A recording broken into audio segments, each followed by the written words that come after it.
Great to see you all. Great to see you all. Thank you so much for joining us in what is a rainy day in Toronto, but we're all at home anyway, so or most of us anyway. I am really delighted to introduce Avi Collis as our speaker for today.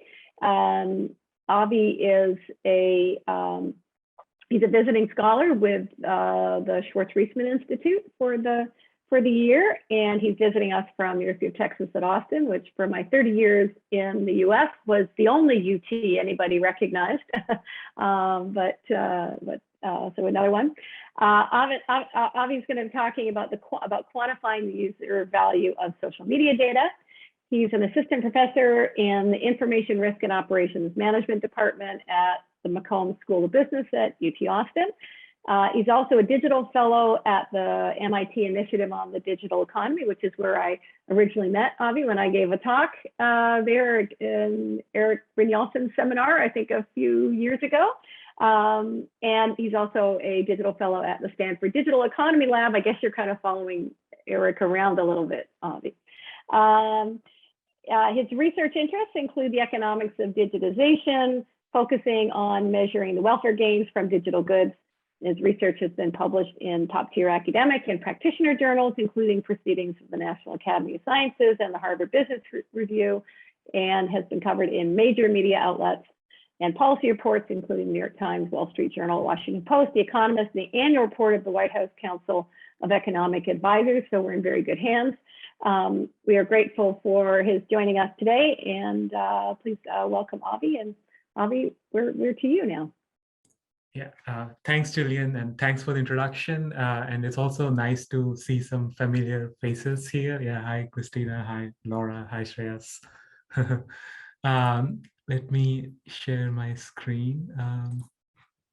So today I thought of briefly first talking about some of my previous research in the space of measuring the digital economy, maybe for the first 10-15 minutes quickly. And then for the bulk of the talk, I wanted to focus on a new project I've been working on, which was the abstract which was circulated for this talk on quantifying how much do people value their social media data.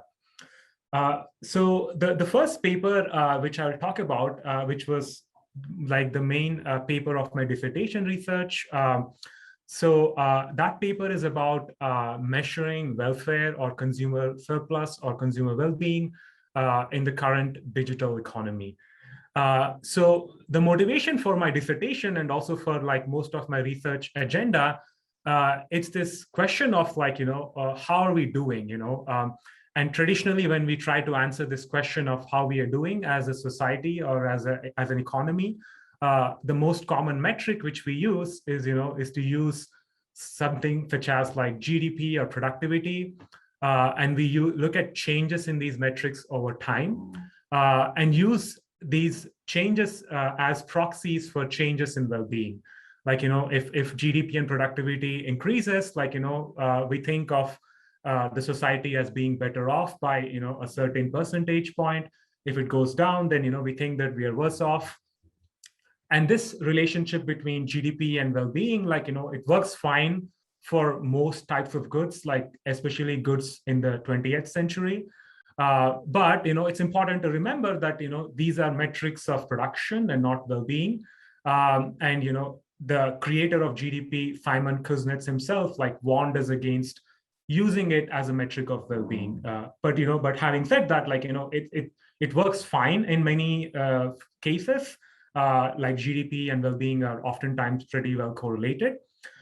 But this relationship breaks down in the current 21st century digital economy space. And the reason for that is all of us use lots of digital goods every day, right? And most of these goods are zero priced. We don't pay a certain price to access them, Google search, Wikipedia, or Gmail, for example. So we use all these free digital goods, and the welfare which we get from using these goods doesn't show up in GDP and productivity. It might show up indirectly, but most of the benefits which we get are not captured. And to look at that point in more detail, like, if you look at the share of the information technology sector as a percentage of GDP, that has remained at around 4 to 5% for the last 40 years. This is data from the US, but this relationship is true for like most advanced economies in the world. That share of the IT sector, it's not really changing much. And that's probably fine from a production point of view, because people are, as a percentage of GDP, probably not spending as much on these technology products as they did before. But all of us agree that we are way better off from using all these technologies now than we did 40 years ago. So inspired by all this, the research which I've done in the measurement space, like instead of looking at measures of production or or productivity or GDP, what we do is go and directly measure consumer welfare or consumer surplus. And for this, we could do that not only for goods with prices, but for any zero price good as well, like Google or Wikipedia. And what we do is we go and run lots of online choice experiments. I'll explain some of these examples of what these experiments are in a second. And we run them on a large scale online, surveying thousands of people with or without incentives. So sometimes these experiments are done with real incentives. So you can, some of the valuations which I show you are more revealed preferences rather than stated preferences, because respondents have to follow up with their choices. So a quick summary of some of the results, irrespective of the different types of methods we used, we get pretty similar estimates. In terms of consumer welfare valuations, like people get the most value from search engines. In the US, the median person, according to our calculations, gets around like $15,000 in consumer welfare from being able to use all search engines like Google and Bing or other options out there. And this is a pretty big number, but like when you think about a world without search engines, like it's very hard to imagine, right? Like it's almost essential for most of the jobs we do. So the valuation which we get is like a significant amount, and which doesn't really show up in official metrics. And then email and maps are also highly valued by consumers, generating thousands of dollars of surplus. On the other end, we have social media, which generates $600 to $700 a year in surplus. And then we also have messaging, instant messaging, and streaming apps. Zoning more specifically into one product. So looking at Facebook in particular, when we first started running these experiments, like in 2016, the median person was getting around $40 to $50 of valuation from using Facebook every month. Since then, that valuation is falling a lot. I'll show you some of that data in a couple of slides. So the takeaway is, you could, instead of relying on measures of production, you could run these choice experiments online and directly measure consumer welfare, not only for digital goods, but for also other types of market and non-market goods. So the key choice experiment, which we used a lot in many of our studies, is basically offering people two choices, like either keeping access to a good which they already use, or giving it up in exchange for a certain dollar amount. So basically you vary this dollar amount across different users, like let's say ask someone, would you keep access to Facebook or give it up for, like, let's say $5, give up Facebook for a month for $5, or $10 or $20.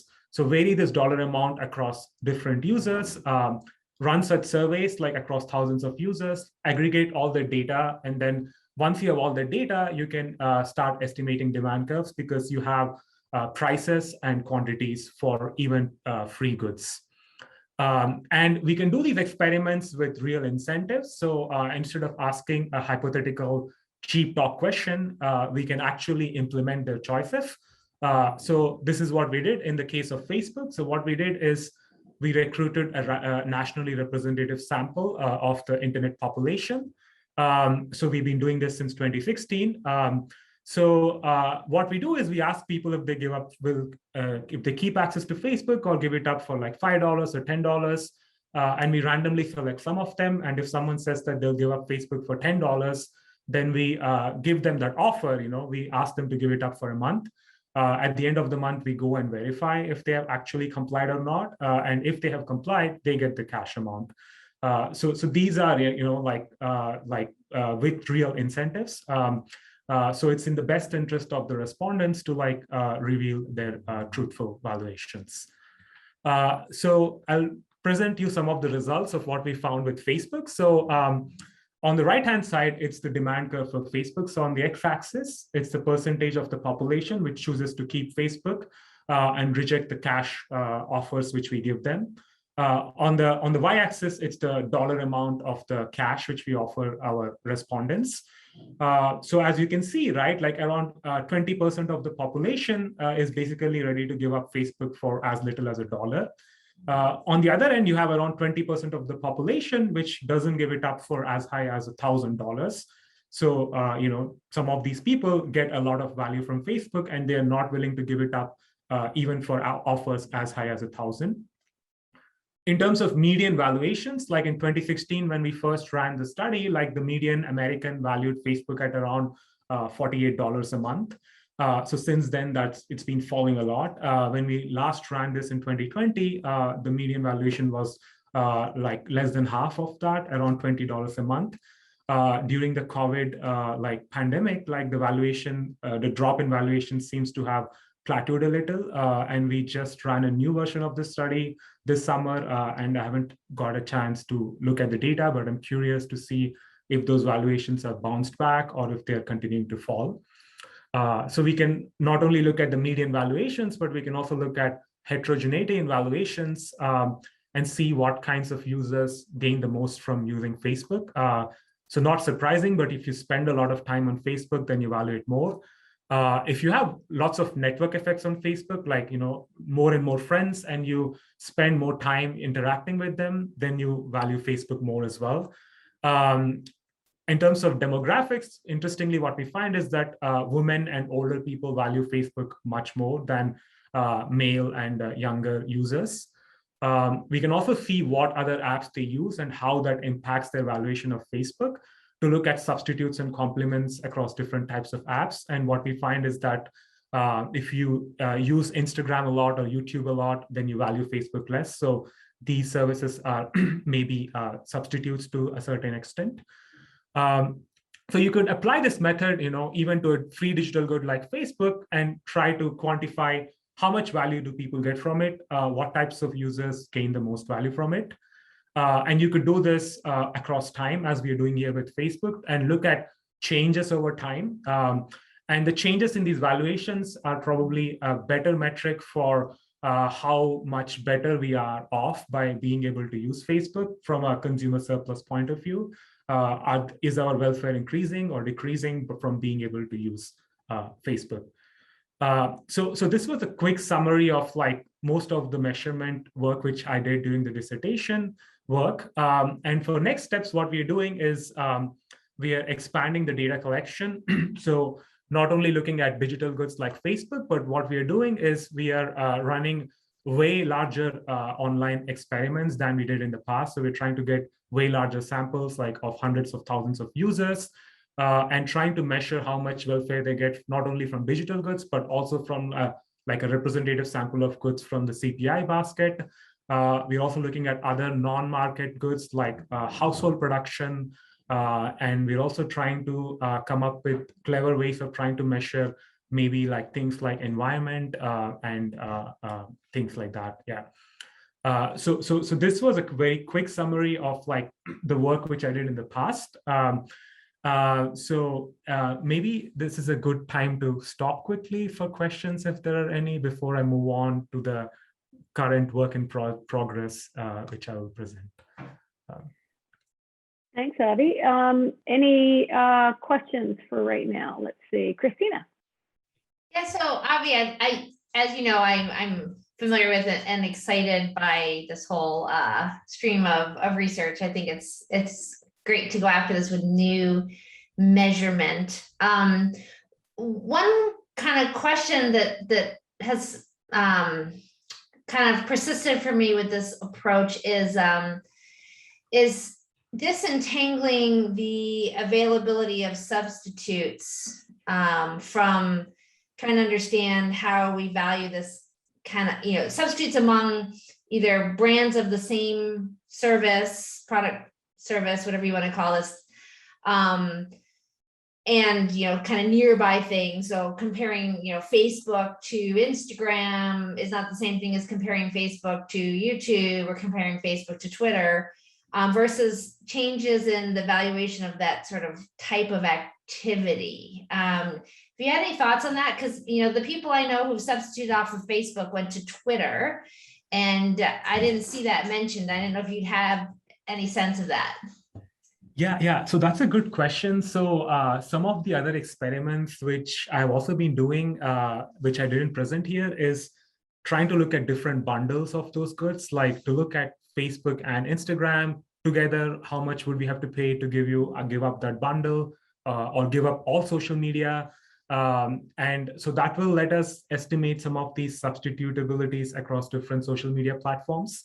So yeah, I don't have the results for that analysis yet, but you could use this method also to ask questions at different levels, like do it at the individual product level, or do it for bundles of them, or do it for the whole category, and then that would let us estimate some of those substitutability across those services. But you'd have to work with all the service providers to monitor whether they cheated and got back online if you wanted to do the incentive compatible version, right? So so far, all of our experiments we've been doing them independently without collaborating with platforms. And with digital products, it's not that hard to do it, because you can check if they are if they've deactivated their Facebook account or not. You can do some of these checking relatively easily.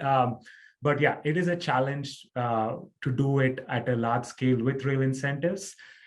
So another approach which we have been working on in parallel, which probably is a little bit easier to do, is to ask them to rank different goods. Instead of asking for a certain good a dollar amount, asking them Facebook or breakfast cereal. If you could only pick one of the two, which one would you pick? And then asking those pairwise comparison tasks. And yeah, I heard the comparison with flush toilets, and that was good. Exactly. So we did a study asking people to rank different products, and one of the options was having indoor plumbing at home, and that came out as the most valuable option among the choices we gave them. So I think because there's this great debate, right? Is internet as important as indoor plumbing or not? And at least right now, indoor plumbing still seems to win compared to internet. I think it depends by demographic a little bit, right? Yeah, exactly. Yeah. It might also depend on whether it's social media or can I apply for jobs? Can I do my banking? All these other things we might be using internet for.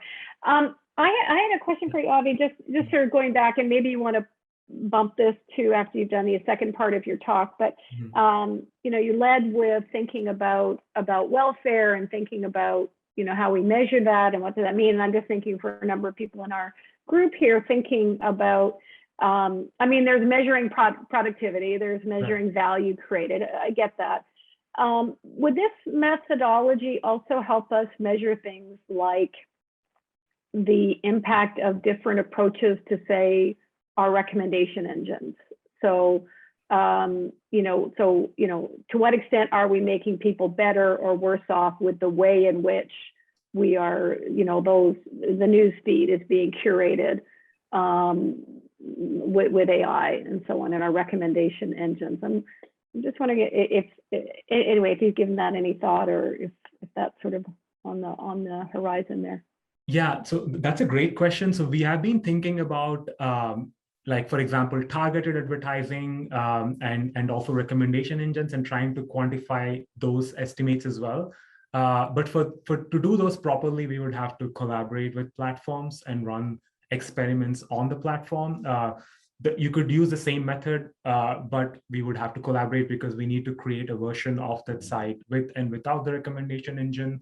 and see if consumers value, let's say, Amazon less without, showing recommended products or not.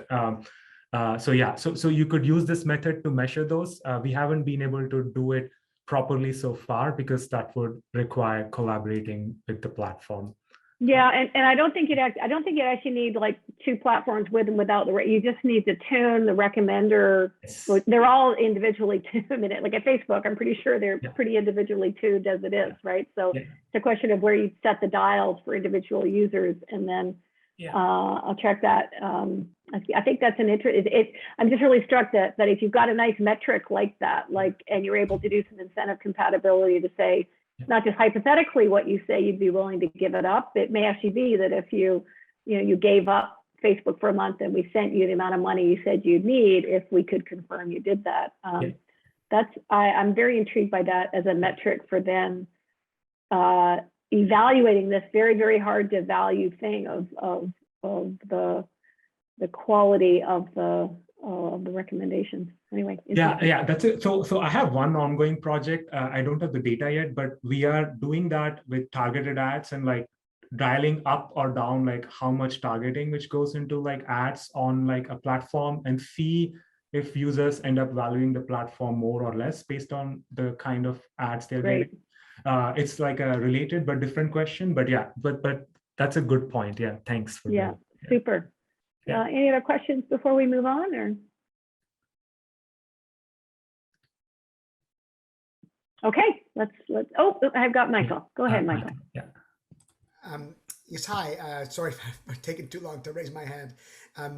So I wonder. I appreciate your economic approach, but I wonder if there is just an easier way of doing this, and that's not putting a dollar value to these goods, but simply asking people how much you like this thing. So as a psychologist, we do that all the time. And it turns out they correlate rather highly with the dollar amounts that we might ascribe to things, but it gets around some of the translation issues, like, currency, exchange issues. I don't mean like translating across currencies. I mean, like, how much is my liking translate to a dollar amount?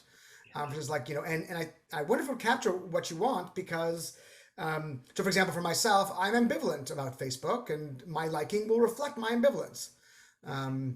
So same thing with Twitter or any other social media for that matter. So thank you. That's a very good point. So I would say that approach is complementary to this, and we should be doing both of these approaches. And the reason is happiness surveys and life satisfaction surveys have been around since a while, right? Like, people have been trying to measure like subjective well-being in various countries, and those metrics are very important.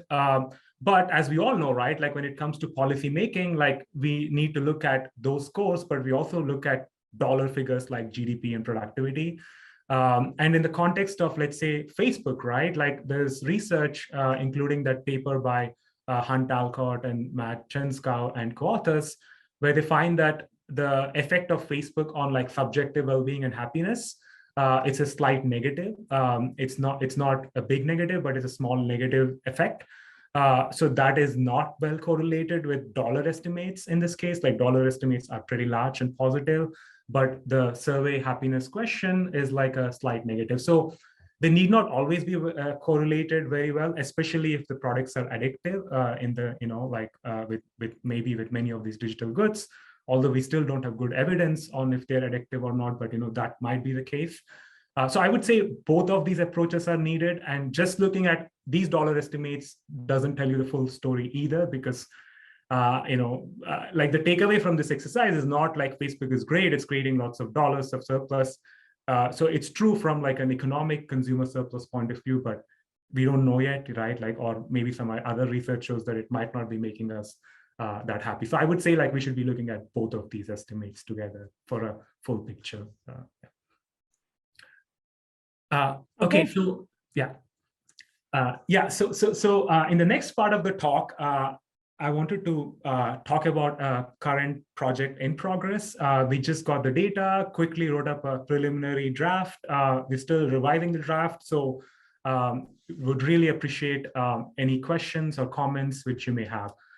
So this research uses similar choice experiments which I described before, But in this research, the goal is to try to put a dollar number on how much value do people put on their social media data. And the motivation for this is like, I mean, we all know, right? Like the data is super important for all of these online platforms like Facebook and Google. Like it's an ongoing debate, but lots of people compare that with oil, like it's the new oil, and it's like it's the world's most valuable resource.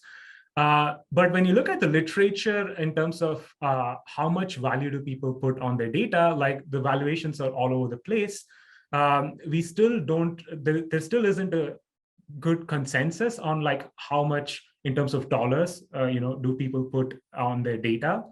And research also shows that this particular dollar amount depends on like consumers' availability of information. Like many consumers do not really know how their data is used, or how much money do firms make from their data, or in case there is misuse and data gets like hacked or whatever, you might have unintended harms. And depending on the knowledge of these situations, like the valuation of data might vary a lot. Coming up with a good estimate of how much value do people put on their data is important from a policy point of view in the present days, because as we all saw, right, like with the California Privacy Act and also with GDPR and all, like policymakers have been trying to come up with a dollar estimate. And also there is a new stream of literature on data dividends, first introduced, I think, by Glenn Whale, but now also very popularized by Governor Newsom in California, where the idea is like platforms such as Facebook and Google should start paying users for using their data. But if you want to come up with such a data dividend policy, the first question would be like, how much do people value their data, so that we can decide how much compensation would they need. So this is a motivation for the project. And in this project, what we did is we did an online experiment trying to quantify how much do people value their Facebook data. So what we did is like basically we did what is called a BDM lottery approach. So we asked people for the minimum amount of money we need to pay them so that they can upload their Facebook data to us. So us being the researchers. So this is like uploading all of your Facebook data. So Facebook gives an easy way to export all of your data offline, and you could export that file and then upload it on our interface. And this data includes everything you create on Facebook, including your posts and photos and likes and comments, but also your messaging history. So every message you've ever sent to your network before. So it is pretty invasive in that sense that the data is quite private. And we ask people for the minimum amount of money we need to pay them so that they upload that data to us. And we do this in an incentive compatible way. So we do what is called a BDM lottery. So they basically tell their number, the dollar amount which they think they value their data at. And then we draw a lottery. And if the number which we draw in our lottery is higher than what they state their valuation is, then they're asked to upload their data. And if they upload their data and we verify that the data is correct, like in terms of if it's valid, like if it's if they didn't just upload a blank file, once we verify it, they get the bonus payment, which is the amount of which is the number which we drew. If the random number which we draw in our lottery is less than the amount which they state, then they don't receive any payment, but they also don't have to upload any data. So the mechanism sounds a little bit complicated, but like this is a standard mechanism experimental economists use to try to estimate willingness to pay for various types of things. Research also shows that this kind of an approach is incentive compatible. So it's in your best interest to reveal how much you put, how much value do you put on this particular product. In this case, it's data on Facebook. So for those respondents like who upload their data, like we don't save all of their data for security reasons, but we verify that they've uploaded the correct metadata. We also look at the file sizes, etc. So basically, it's an online experiment similar to valuing Facebook, but in this case, valuing Facebook data, again, with real incentives. So if they're selected, they actually upload their data, and then we pay them cash. So we did this experiment in two different settings. The first sample which we use is a representative sample of online population, which we recruited from YouGov. So this is data in the US, so US nationally representative sample. The second sample which we run our study is on this partnering with this project called the Data Dividend Project. So this is a new initiative which was launched by Andrew Yang in the US, where basically people sign up to be part of this initiative. Oftentimes, these are people who really value their privacy. So they sign up with this initiative, and then they give this project the right to negotiate on their behalf to get a data dividend for them. So what DDP is doing is basically they're signing up lots of people, and then they are going and talking to tech companies and trying to negotiate on their behalf to come up with a data dividend. So we were able to also reach out to this sample, which is normally, as you all might know, like it's very hard to do studies online on privacy conscious respondents because they don't fill out online surveys. So I think it's an interesting exercise that we were able to get this sample, and we could put our, do our dollar estimates also for this sample. So let's look at the results of like how much do people value their Facebook data.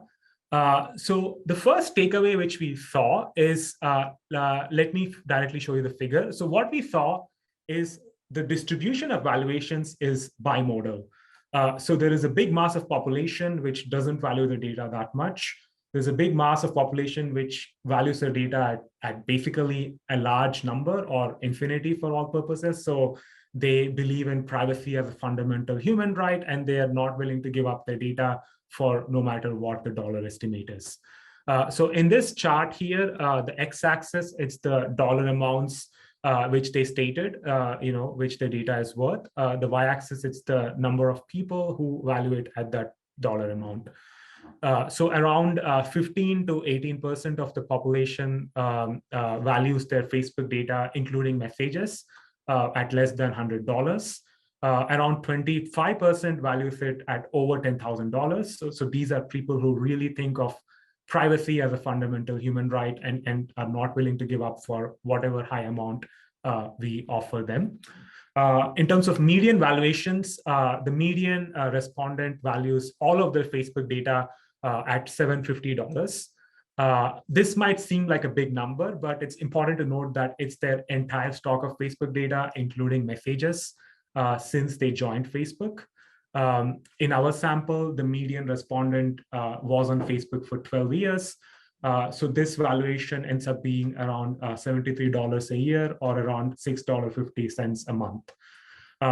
And this is comparable to some of the new products which are coming in the market. For example, there is a new search engine called Niva, which is ad-free, which doesn't collect any data, but it's a subscription-based search engine, and they charge around $5 a month. So we are seeing some of these products in the market in this price range.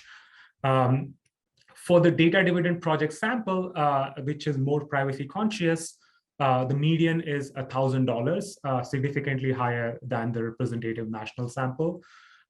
There's also less variance in the valuations for the DDP sample. People are, that sample seems to converge more towards the valuations, towards the median, as opposed to the nationally representative sample. So this is the CDF, the cumulative distribution function of the valuations of Facebook data. So on the x-axis, it's the dollar amount of the valuation of their data. In the y-axis, it's the percentage of the population who value their data at the dollar amount or less. So this is basically just plotting the bimodal distribution here as a CDF. As you can see, around 20-25% has valuations very high, and around 15% or so have their valuation like less than $100. This is the plotting the YouGov nationally representative sample and the DDP privacy conscious sample on top of each other. As we can see, the YouGov sample first order stochastically dominates the DDP sample. So what this is saying is that the DDP sample values the data more.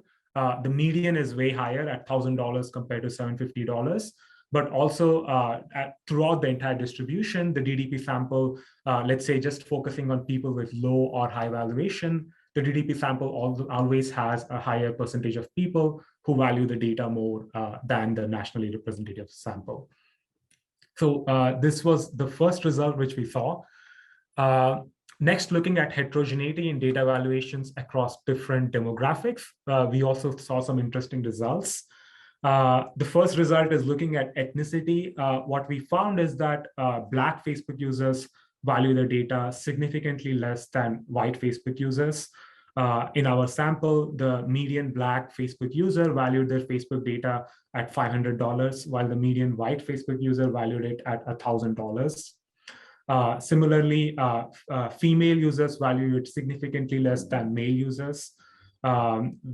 These were interesting results which we didn't really have any priors about. And then also looking at income levels, as your income increases, you also start to value your data more and more.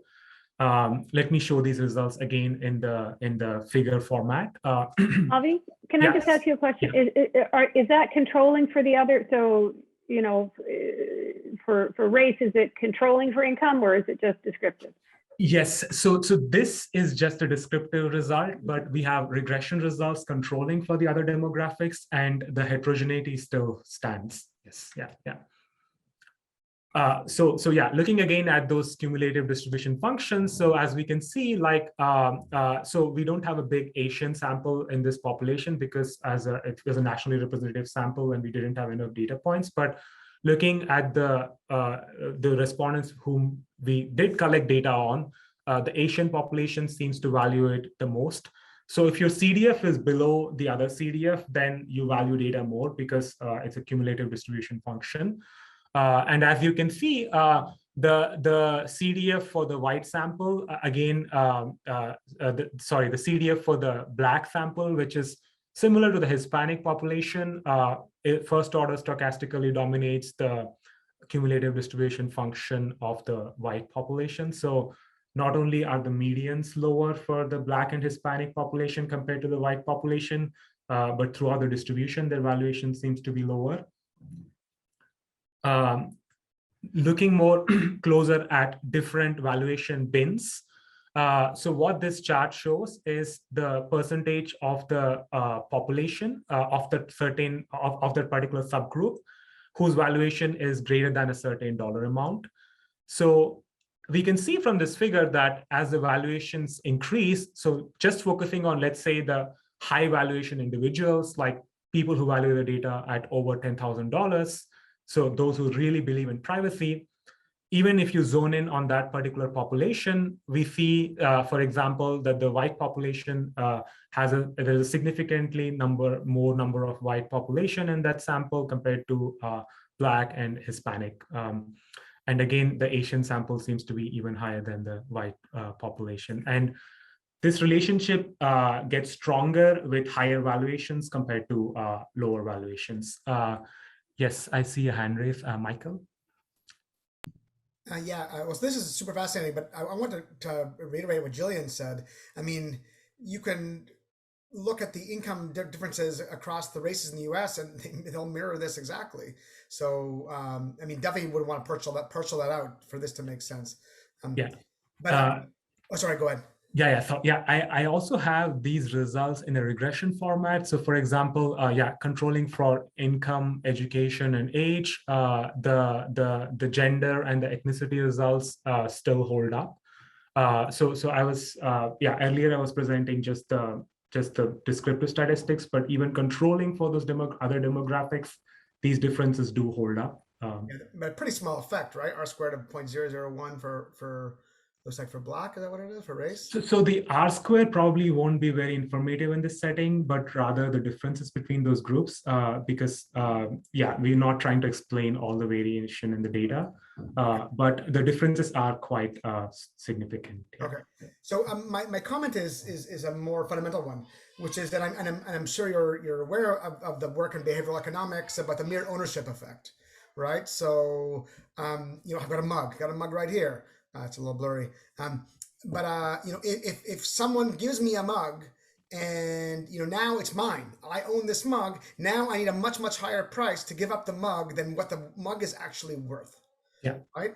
And it seems like that's a problem that's endemic with this kind of the privacy. It's your data. It's my data. And now it belongs to me. There's something about me that's in there. And now I suspect you're going to overvalue it compared to my judgment of what data is worth for someone else, a good friend of mine, for example.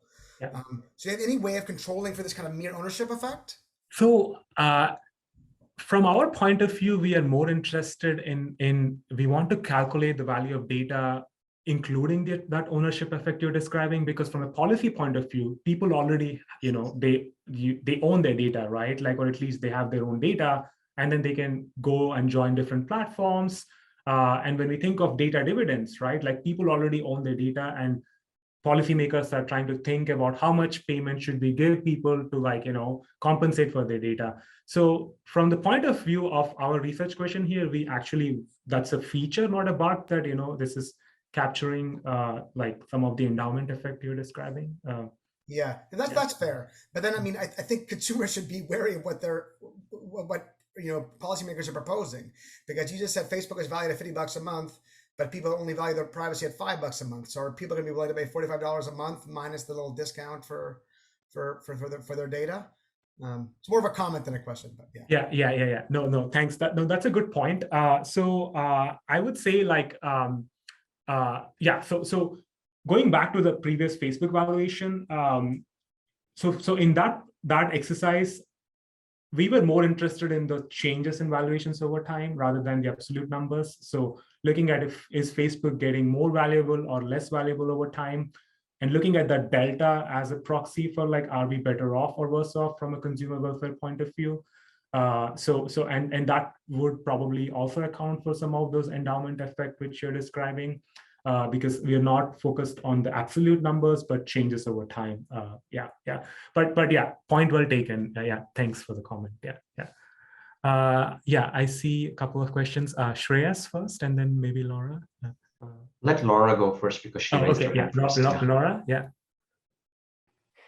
No worries, Shreyas, thank you. But Avi, I have a separate question for you in the chat, but you can take that later. It's just a follow-up to the previous question. It's fascinating to me that you actually think that the starting point is that people own their data, because to me, it seems like the feeling, at least nowadays, is the opposite, is that companies own your data because they already do whatever the heck they want with it. So it's fascinating to me that you're starting from the perspective that people think that they own their data. But yeah. So the one of the motivating point for coming up with this particular research question was this concept of data dividends, right? And in that framework, the starting point is people own their data, and the next question is how much do we compensate them for their data? So that's how we started thinking about this question. But it's an interesting exercise, also related to Michael's point. If we could come up with a similar experiment, but change somehow the ownership structure to the platform as opposed to the individual, and see if those valuations are significantly different or not. Great comments. Yeah, thanks. Yes, Shreyas? This is kind of related to what Christina posted on chat, but do you have a sense for how tech savvy or aware your population is? I guess education and age may be one way of getting some of that info indirectly. But the reason I ask is there are people who say that data is worth $10,000. I have wonder if they understand what their data is going to be used for, or who the data is going to be released to. Yeah. Yeah, so we do have some survey questions towards the end of the experiment. And for example, I'll show you some of those results later as well. But one interesting result is like people who really value their data high are also people who state in a survey that they believe in privacy as a fundamental human right. So they seem to be really privacy conscious. We don't have any question on how tech savvy they are.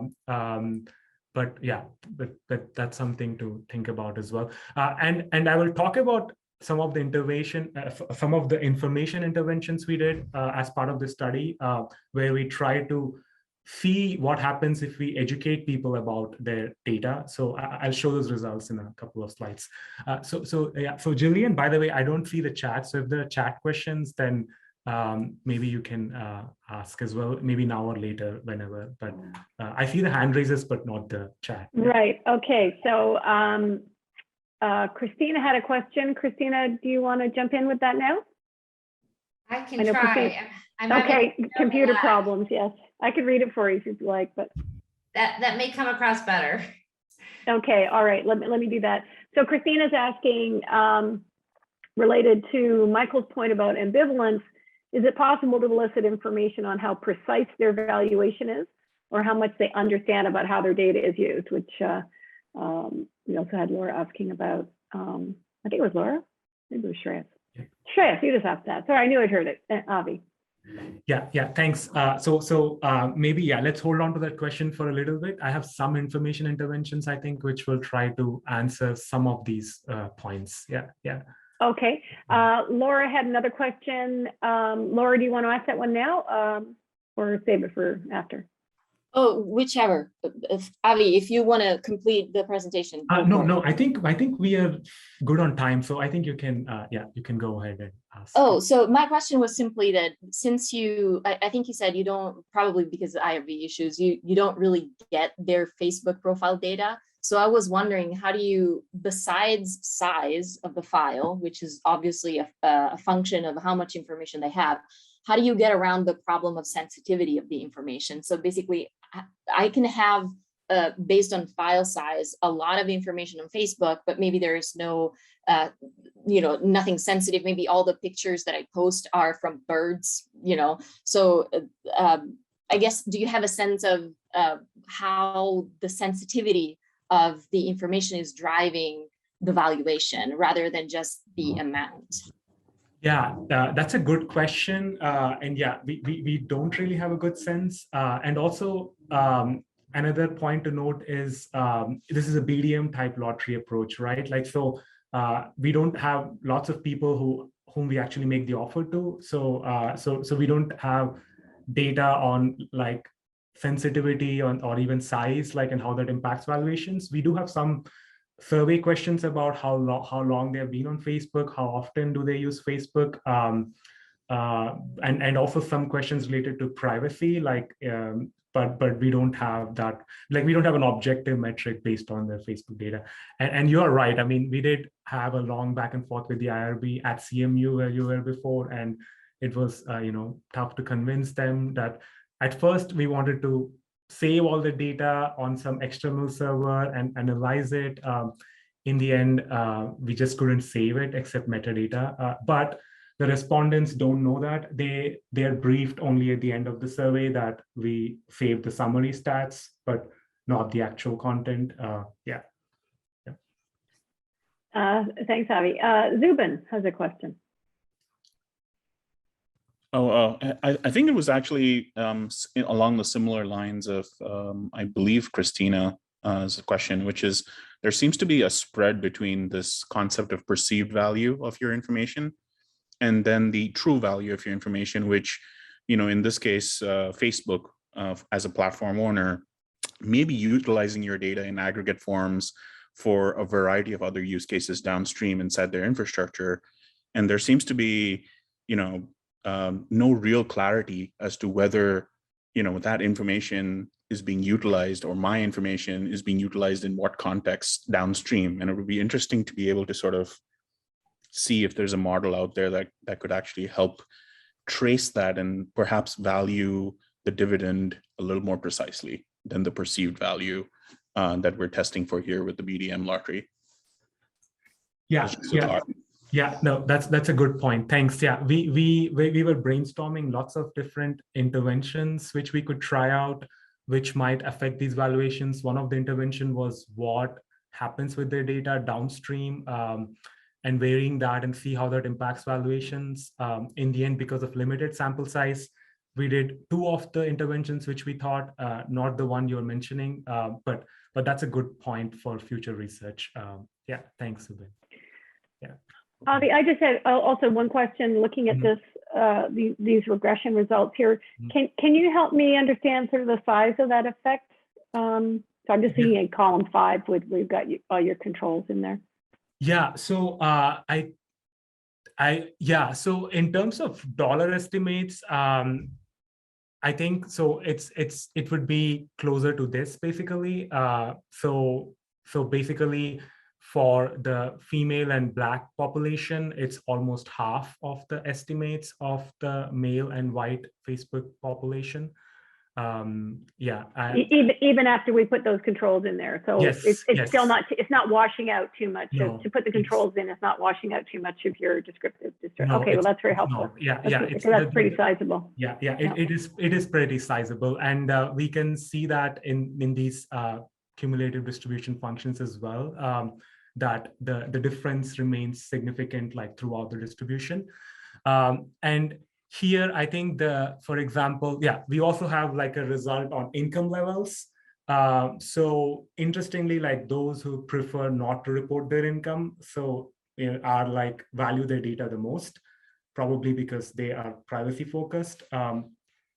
But looking at these other income bins, it's like pretty strictly monotonic. Like, as the income increases, like you seem to value your data more and more, and all of these CDFs, like they fall very, like, I mean, we were surprised by like how monotonic it is, like splitting the income into different bins. Like we always get this result, like as your income increases, like you seem to value your data more and more. The CDFs like fall like one after the other. So that was also an interesting demographic heterogeneity result.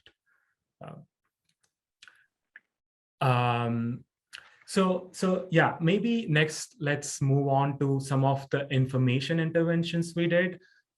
So in the first part of the study, they revealed their baseline valuations. How much do they value their data? And then I showed you some of the differences based on demographics. Once they answer the baseline valuation question, they are provided with, they are like randomized into either a control group or one of the 2 information treatment groups.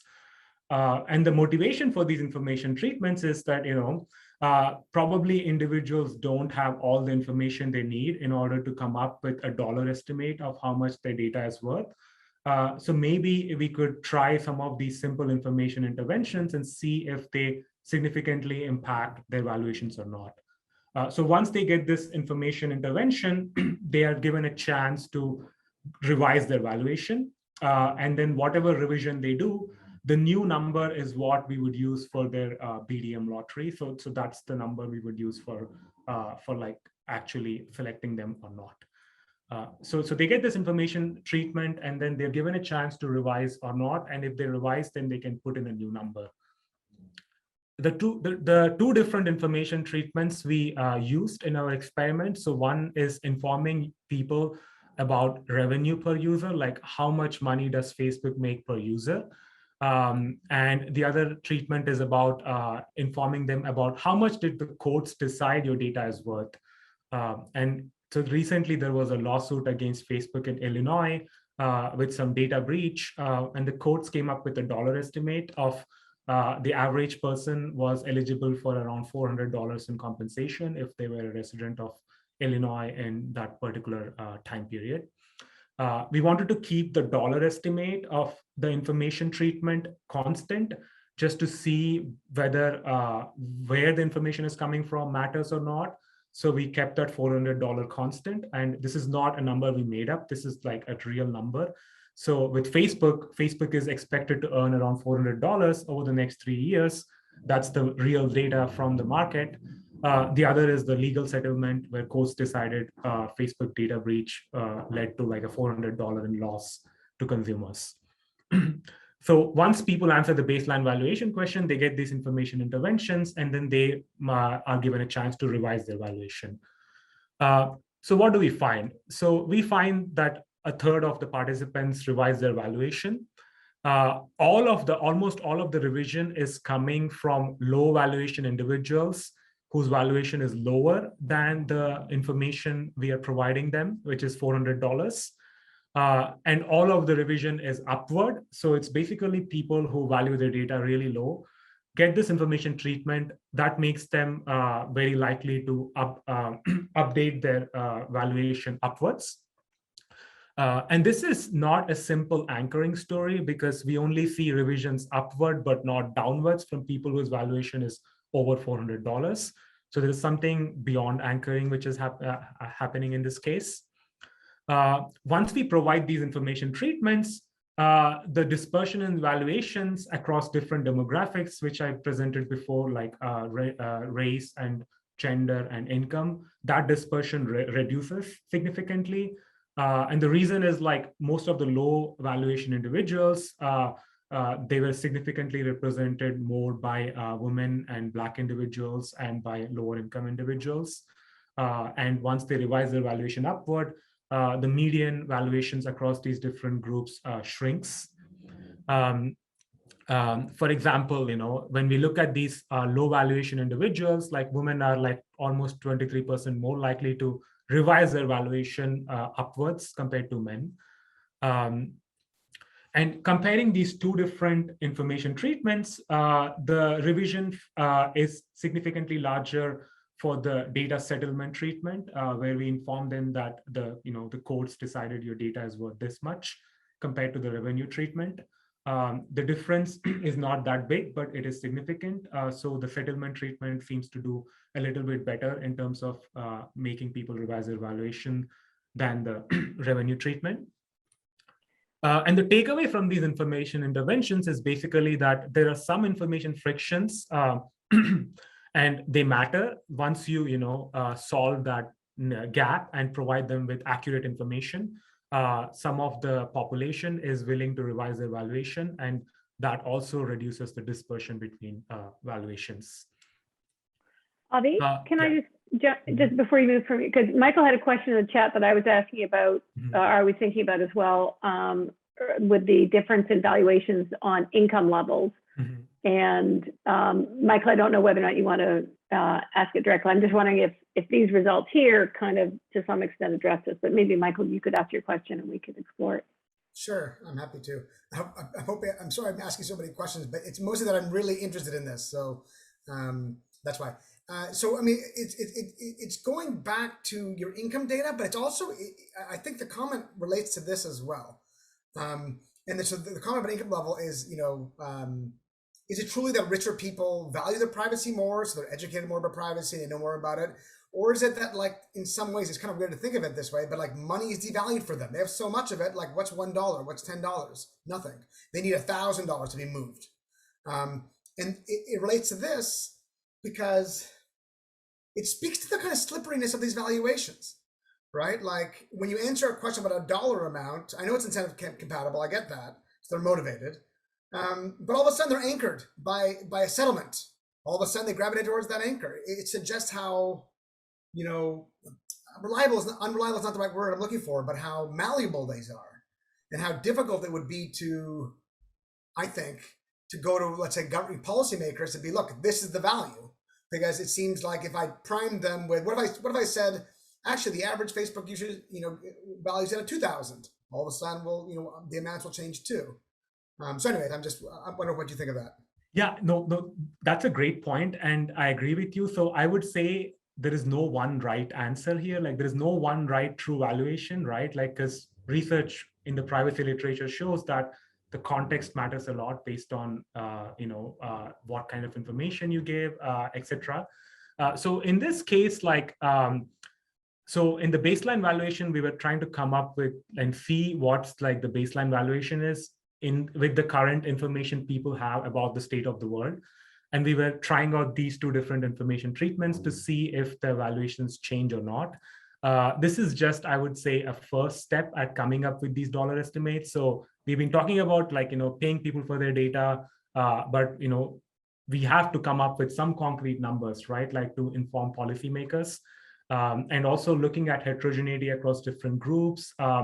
And also, do people revise or not based on accurate real world information or not? So I would say these are more interesting results. The absolute numbers are also interesting, but you're right.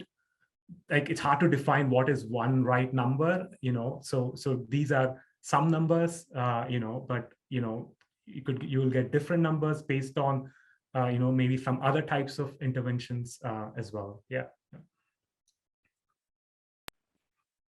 Thanks. Okay, great. Thanks, Avi.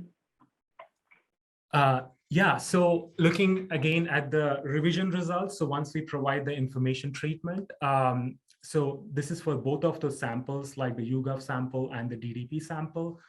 So we have the CDF of the baseline valuation. And once we provide them with that information treatment, as you can see, the CDF moves downwards. So the valuations increase overall, and we can see that there is a jump in CDF like below $400. So information treatments move like a bunch of people from below $400 to above $400. We don't see, as I was mentioning, movement from above 400 to below 400. So the revision is only working in one direction, but not the other. And this revision is consistent across both of those samples. So we also have, towards the end of the study, some questions about their beliefs about privacy and free markets. And we wanted to see heterogeneity based on their existing beliefs. So we have a couple of questions towards the end, asking people about if they think privacy is a fundamental human right or not.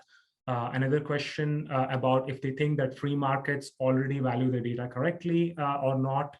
And based on that, we can characterize people as more privacy conscious or not, and also those who believe in markets versus those who don't believe in markets. And let's look at the results for both the baseline valuations, but also the heterogeneity valuation, but also the revision across these different groups based on these beliefs. So if we look at the first two columns, so these are the baseline valuations before the information treatment. So if you think that privacy is a fundamental human right, then you have a significantly higher baseline valuation compared to if you don't think privacy is a fundamental human right. If you think that markets are already working well in terms of coming up with data valuations, then you value your data significantly less compared to if you don't think markets are working well. And those other gender results and heterogeneity based on other demographics are also reported here. Once we provide them with the information treatment, interestingly, so those who believe in privacy, they don't revise their valuations based on this external information. They already have a number in mind, and then they get this information treatment. They don't revise. So when we look at column 3, looks at the probability of revision as a dependent variable, and column 4 looks at how much they revise their valuation by. If you believe in privacy, then you don't really revise based on these information treatments. However, if you think that markets really work, but you didn't have information about how much Facebook is making money, and once you provide that information, then you significantly revise your valuations as well. And in this case, those lower valuation individuals who think that markets work significantly revise their valuation upward based on this new information. So all of the results seem consistent. And one of the takeaway is basically that there are some objective factors and some subjective factors which seem to define how much people value their data. So in terms of objective factors, providing them information treatments, shows that objective information might, change their valuations. But then there are subjective factors like people who strongly believe in privacy and no amount of information, makes them change their valuation. So this, how much your data is worth, like, it's a combination of like all of these factors. I think another set of results, which I don't have here, but what we also did is we also have some open-ended text responses asking people about why did they revise their valuation after they get the information treatment. And then we do some text analysis of the data and see the reasons why they revise their valuation. And from most of the data which we look at, like the reasons seem consistent with the information treatment which they get. So people who got the settlement treatment are concerned, like state that they revise their valuation because of data misuse by platforms, and people who got the revenue treatment state that their responses are related to data valuation, like how much the platform thinks the data is worth. So the information treatments shifted people's priors about their valuations, and we can claim that because of the responses which they reveal in like text responses. So these are all the results I have, and yeah, and this is still like just a preliminary set of results. So like, would love to hear what you think, what other analysis we could do. Maybe even follow-up studies that we could do. So maybe we can now open it up for questions and discussion. Sure. Can I ask you just one clarifying question first before Avi? So the privacy is a right and the market is correct. Was that a choice they had to choose between those two answers? Could they? I'd be interested in saying the descriptive. Just like what percentage of people answered those questions which way, and how that was asked? It was not a choice. It was for each of those statements, they had to like agree or disagree. So they answered both of those sentiments. Yeah. We do have some descriptives also comparing the DDP sample and the representative sample. So for example, the DDP sample, as we thought, like, is thinks of more strongly about privacy than the representative sample, but they're not more likely to believe in markets, because it was hard to think of the DDP sample, like, are they more free market focused because they want money for their data, or are they and we don't see that in the descriptives. Yeah, I just wondering. Yeah, okay, interesting. That's great. All right, let's see. Reed, a question from you. Thank you.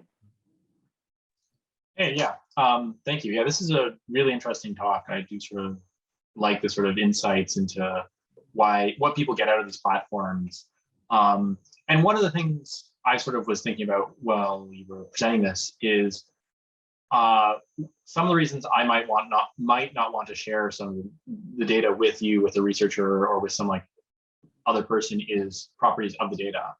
Like there are sort of photographs that could be on Facebook that you might not want being given to random people, or like I wouldn't want to give my emails away to basically anyone, because you could use that to steal large amounts of data from me. So I was just sort of wondering if you are sort of looking into getting people to give insights into why they value their data so much, and that could sort of be a dimension to look at. Yeah, that's a good point. We brainstormed a series of interventions about, exactly what we do with the data. So some of the things we were considering implementing were like, we'll take your data, but just destroy it right away, or we'll take your data, but we might use it to target ads to you, or for research purposes. So we were exploring some of these mechanisms. In the end, because of limited sample, we could only do some interventions, not all of them, but those are all interesting, I think, for the research questions. Like, for example, like, maybe using data for targeted ads, that might not be as important, or maybe it is important. Like, so, but I think varying this dimension of what you do with your data, of course, will also change their valuation. And that is another, I think, set of experiments one could do. Thanks. Thank you. Great, thanks. Wendy, and I'll give Avi a heads up that Wendy is working on data and human rights. So Yeah, hi. Hi, Avi. Thanks for your presentation. I'm sorry, I'm trying to use my iPad and my computer at the same time. So this is an experiment. You're on my iPad. So yeah, I think we should talk more about this idea of data ownership. And in fact, I feel anxiety around the data dividend idea precisely because the data about us are not owned by us. And that's a huge assumption that I think I would push back on. But that's not what I want to talk about, because I actually think, Reed raised a really important point about types of data, and photographs would probably be more valuable to most people than likes or something else, right? There are different ways we can think about that. So how do you value that, and how do you differentiate the value of those different types of data when it's all sort of packaged together in a Facebook download, and then you don't ask people about that in the questions? But I also think in some ways, I want to ask you what you think what your respondents are really valuing here in terms of their data, because of the way this, as I understand your experiment is set up, people aren't really told about the ways that their data are being used, or once collected, what happens, what are the implications of that for the way they experience a specific platform, for the way they experience, the web writ large. And so what does that mean, and how would people think about data if they knew the true implications of the data collection, and how would they value that? I mean, I think that's a really important question for how people think about things, whether you think about it in terms of dollar amount, or even how you feel about data being collected and being analyzed that are about you. Yeah, no, all great questions. No, those are all great comments. We haven't done many of those things you mentioned, but but I think in terms of splitting it into different types of data, as you probably know, right, like there's a lot of literature on just asking about emails, for example, and the numbers there were quite low. In our case, I think the numbers are really high because it includes messages, which is like, private messages which you send to each other. And in this experiment, we wanted to keep it simple and look at your entire stock of Facebook data, but splitting that into different components of it, like photos and likes and comments, I think is an interesting exercise. Also from the data ownership point of view you mentioned, because something like a photo is probably your photo, while if you like someone else's comment or like post, like that gets a little bit tricky. Like, do you own it? Does the other person own it? Or does the platform own it? So yeah, we don't split it based on all those different data types. We also don't have heterogeneity based on what we do with the data. We just tell them that we just ask them for their data without telling them what we do with it. But yeah, those are, I think, things which we could do moving forward. But yeah, we haven't done it yet. Yeah, thanks. Actually, it's interesting to think about that from the point of view of they know they're dealing with a researcher, research team, so they may actually have a lot of interesting to see those numbers in the context of would I be willing to share it with a research team that's probably bound by REFX boards and so on and so forth. Yeah. I was so just an observation that I think I'd really be interested to see sort of like the next step of digging into those, what's driving those differences between on gender and race and income, because I think I think that would be a great direction to go. And I just have a sort of a bigger picture question for you around just this, like, how do we think about this pricing of data and privacy? I mean, you sort of know, we have some things that are valued in markets and some things that are not. And we actually find if we start valuing some things in markets that we change valuations, right? That we're bringing to this, it could be that it's a valuable thing to do to guide policy, but I'm just wondering how you think about the big picture question of just this whole practice of pricing data or pricing privacy. Yeah.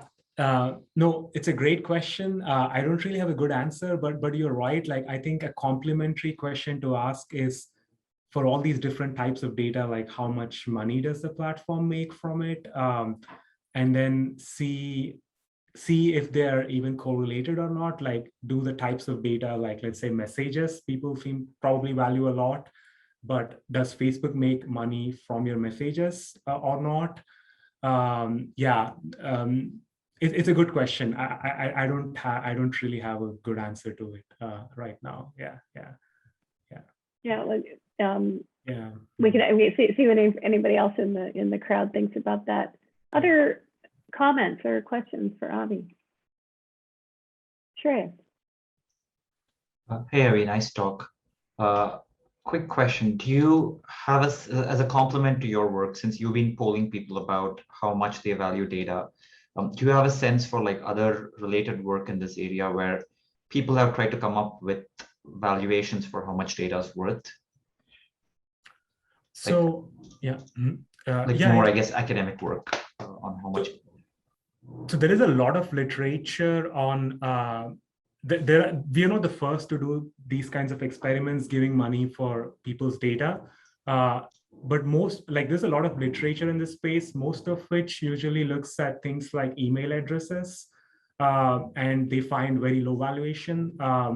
There was an experiment also done at MIT where they gave out free pizzas in exchange for your friends, your email addresses of all your friends or something like that, and most undergrads took up on that offer. So the valuations were quite low. And then there is a lot of literature also. There are some papers which look at Facebook data, but ask a hypothetical question. How much did we pay you to give up your Facebook data? And those valuations were also quite low. And the reason is probably because of this difference between stated and revealed preference, right? And especially in this context of privacy, what we find also in some of my other experiments valuing Facebook, if you just ask a hypothetical question, people significantly underestimate their valuation versus when real dollar is on stake, and then their valuations increase a lot. So there is that literature. And then I think from the firm side as well, related to Jillian's point earlier, I think there are a few papers coming out where people are trying to do experiments, switching on and off some kinds of data in targeting, for example, and see how that affects profits or whatever. And I don't know if that answers your question, but So where do these numbers 400 come from, for example? You mean the number in our information tree? Yeah. So that is from we just looked at news articles, and so that, for example, that $400 was what the court in Illinois decided. Oh, you mean how did they? Yeah, how did they come up with the number? Yeah, that's a good question. I have to read up that lawsuit. The court came up with that number based on how much harm they thought consumers had because of that data breach. That's a good question. I don't know exactly how they came up with. Maybe Jillian or someone knows that. I don't, but it would definitely be worth looking into the methodology they're using. There, and I'll go to Beatrice in 1 minute. Did you see an age effect? I know you controlled for age in your regressions, but did you see? I mean, there's sort of a claim, right? Young people are more. You mentioned the pizzas. Made me think about it. Did you see differences along age? We ran this a while back. I think. I don't remember the result of the age, but I will look into it. Yeah. Mm-hmm. Great, thanks, Beatrice. Oh, sorry. Is there somebody? I think Am I? Yeah. Okay. Yeah, we got it. Thank you so much, Abby. This was really, really interesting. I was actually a little bit familiar with your work. And I think my question is a little bit of a big picture question. I think it was probably better in the first half. But I'm also very fascinated by, what you're doing in trying to finding a proxy for well-being that is not just GDP, but you use consumer surplus. And one question I'm interested in, and I don't know if you've done any work on this, is the relationship between this proxy of well-being, so consumer surplus, and inequality, how we currently measure it. I wonder if, so we know that, GDP growth has increased in the past few years, but that this increase in output per person has not been shared equally, right? And so I wonder if actually this average person that does not benefit like other people from GDP growth is actually benefited more from these digital goods. So basically what I'm asking is whether people at the bottom of the social ladder actually experienced larger gains in consumer welfare from these products. And I'm thinking about things like, I don't know, search engines. To me, it seems like they could benefit a lot more somebody, I don't know, some kid at the bottom of the social ladder than somebody at the top that could just use other substitutes. The same thing, I don't know, I'm thinking about Skype as a student that I couldn't travel back home when I wanted. I definitely valued it a lot more than probably somebody else that could fly back and forth. So I'm curious about that. Yeah, that's a great question. So, so in the context of Facebook, for example, we find that not data on Facebook, but Facebook as a whole, like the first study I presented. So for that, we find that lower income people value Facebook, like get as much benefit from Facebook as like higher income people. So they do seem to get like a lot of consumer surplus, like compared to their income levels, they're probably getting more welfare compared to the higher income people, just looking at Facebook. So that's an interesting question. So in terms of consumer welfare from Facebook, at least, the inequality was lower than what we would see just looking at income levels. A related question is also to look across different countries. Like, for example, I'm from India, and like, WhatsApp is like widely used in India. Like people spend so much time on it. It's super important for their everyday lives. So the consumer welfare from WhatsApp in India is probably a very big number as well. And compared to their income levels, that welfare is, I'm pretty sure, higher than valuation of WhatsApp in the US, maybe Canada. I'm not sure about Canada, but in the US, WhatsApp is not that valuable. I mean, not many people use it. They still use texting. But yeah, so I think for some of these products, it is like reducing like the welfare inequality. But having said that, like, I mean, like at the end of the day, we cannot eat Facebook. So I would say like we should probably be looking at both of these in a complementary way, like look at income inequality, but also look at welfare. And then in the case of, for example, digital goods, like we saw during the pandemic, right? Like lots of people did not have good internet access. So that's a first order question to solve, because if they do have internet access, many people, including lower income individuals, are getting lots of welfare from digital platforms. But the first step is to solve that digital divide. Yeah.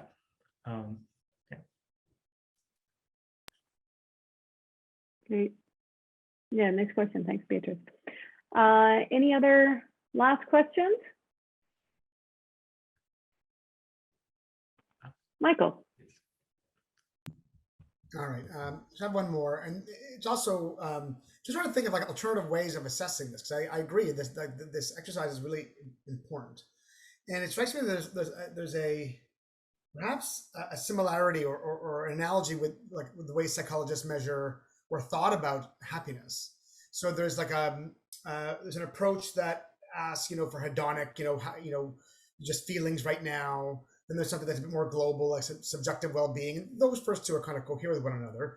But there's a third class, which is a bit more controversial, but it seems to have gotten some traction lately, which is what some people call eudaimonia, which is like what do people who've lived good lives, what do they say contributes to happiness in good life? So things like cultivating good relationships or working with your community will contribute to a good life. Getting married will contribute to a good life. Could there be something similar done in this regard? So not asking consumers who need to have a lot of information to understand what the value is of their data, right? If you understand that this data is being aggregated and making all these predictions, and generating lots of income for Facebook, you might value it too low. Or if you're rich, you might value it too high. So is there some way, and I realize it might be controversial because then you need a lot of like pointy heads kind of sitting together and being like, well, what is the value of all this stuff? But you get enough people and you kind of put them in a basket together and kind of aggregate over what a lot of people who are thinking about this, you might come up with a dollar amount that seems a bit more stable. And I'm not sure it makes more sense, but it just seems like it's a more principled approach. They're just asking them, what is it worth in this moment? So is that also something that you're thinking about or others are thinking about? Yeah, no, it's a good question. I've seen some theory papers. I haven't seen any empirical results on it, but it's a good point. So basically, So from what I understand, you're saying instead of looking at an individual's data valuation, putting them all together in a big group and asking them how much is the data for all the group worth, right? Like something like that. No, it's not so much asking users. It's asking people who've thought a lot, to experts, people in this room, who've thought a lot about like privacy and what it means and the value that, to give it up, but also the value being generated by Facebook. And I don't think consumers should get all that value because Facebook is giving something. But again, asking kind of experts who thought about this a lot, like to value this. Again, it's controversial because every expert will be different, but you get enough of them, you might get a stable aggregate. No, I haven't seen any work on it, but yeah, it's an interesting approach, like to see if there is even consensus across different experts. It's a good point. I think, relatedly, I guess I was thinking, again, this is the framework you're bringing to bear on this is, data privacy are goods and, that are subjectively valued by consumers, and we can price that. And I think there's a lot of, I'm an economist too, so I think there's a lot of value in thinking about that. But then there's thinking theoretically about the role of privacy and the fact that we don't just share all our information willy-nilly and the ways in which it's collected and so on. The impact on the stability of relationships. And, I've sort of thought, like part of the way in which you are a good friend with somebody is things about them that the rest of the world doesn't know. There's a way in which privacy can be constitutive of our different relationships. So there's some nice theory that some philosophers have done in the past on like that without a certain kind of privacy, you can't have certain kinds of relationships. So one could think about, from an economy-wide perspective, how much should we as a society be willing to trade off incursions on data sharing and privacy in order to gain things like, more effective advertising machines, or or better contract tracing. This is something that some of us around here sort of thought a lot about during the pandemic, and those kinds of trade-offs. Like how should policy think about this? And again, not necessarily from the point of view of how much would you have to pay somebody, but rather as a society, how much do we value this relative to the other things that incursions on privacy and increased data sharing might accomplish. But maybe that's just a sort of another way of coming at Michael's question about other sources of valuation and frames of valuation.